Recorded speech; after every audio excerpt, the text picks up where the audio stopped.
Where were you going for cash this week? Anybody jumping out to you?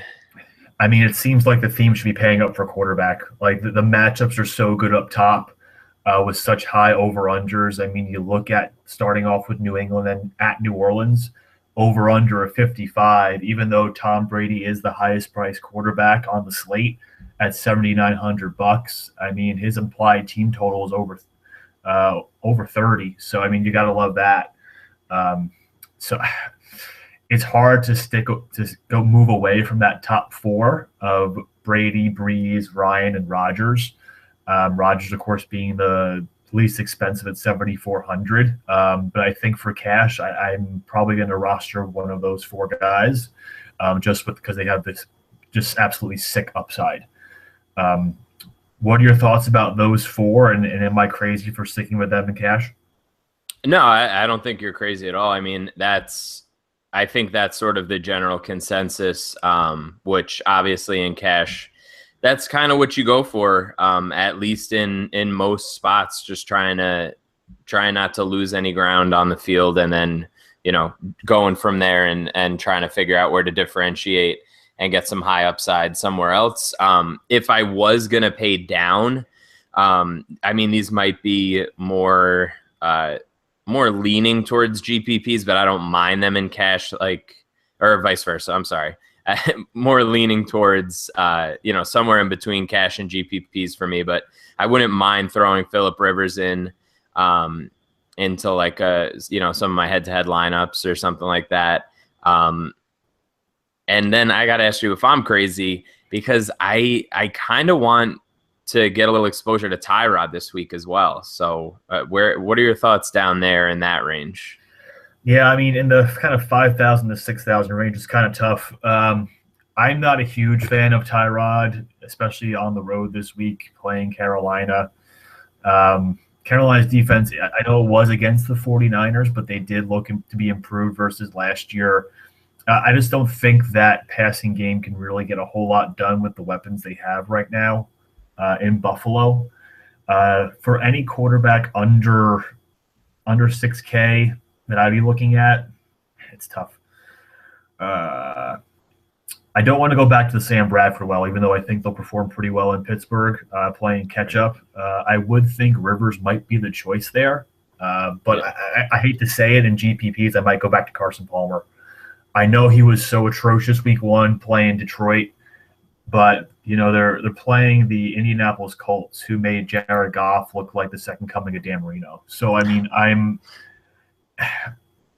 I don't think he can be that bad again against a team that basically has no secondary without Vontae Davis. Right, and I mean, whoever they're going to throw in a quarterback, they're not going to be able to sustain drives anyway. So I'm fine with that too. I mean, he did look pretty bad, and it looked. I didn't check the practice reports today, but it looked like John Brown was a little nicked up and was limited yesterday. I don't know that means that he's going to miss the game, but it's definitely something to keep an eye on. Which, if he doesn't play and you like Palmer, that might open up another sort of cheap option that you could stack with Palmer if you really wanted to go crazy. And I mean, speaking of Goff, is that a crazy thing in a GPP this week? I don't think so. I think they'll be challenged much more by a Washington team who actually has a competent offense. It didn't really show itself too much when they played Philadelphia last week, but I mean, Kirk Cousins does have a knack for producing a big game every once in a while. Terrell Pryor dropped a pretty easy touchdown for a long 50-yarder earlier on in that game, which I don't think helped them at all. But I think Goff in a GPP would be fine. Yeah, I mean, even if you want to stack him with like Cooper Kupp, I think that might be an interesting stack. Yeah. I mean, outside of that, you have some other options as well. Obviously, Ben's at home.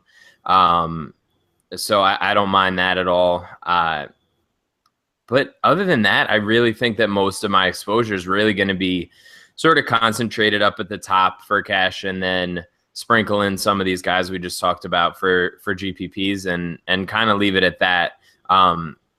Again, I'm probably going to say this every week, but it's really important to remember that none of these guys as quarterbacks are ever going to get to a point where they're like ownership gets out of control. The ownership is always reasonably flat, and like a quarterback's range of outcomes really is pretty narrow. Like as long as it's not, Tom Savage last week, there's a reasonable chance that they're going to put up points no matter what.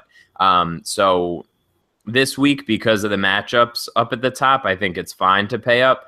But most weeks, I mean, I feel like this is exceptional. Like the top 4 quarterbacks are all in from the same 2 games, and they have the highest over-unders. So that's sort of an anomaly more than the rule that will happen this for the rest of the season. So yeah, that's kind of where I'm landing right now. Yeah. Before we move to running back, just want to ask you real quick about the two players underneath that, Derek Carr and Russell Wilson. Obviously, they're huge point favorites against the Jets and 49ers, respectively. Will you have any exposure to either one of those guys?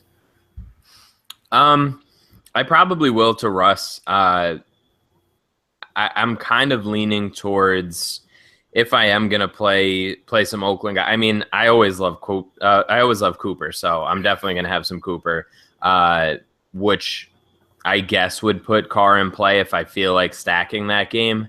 Mm-hmm. There's nobody that I'm gonna run it back with from the Jets in that game, I don't think. So, and I'm also kind of leaning towards, which we'll talk about in a minute, but I mean, Lynch looked like vintage Lynch. So, So I'm perfectly fine. I'm fine with Carr because I do think they'll put up points, but if Lynch ends up running in a couple of touchdowns, that could really limit Carr. So I guess we'll have to see, what we think game script wise, how that shakes out. But I'm fine with both of those guys. Cool.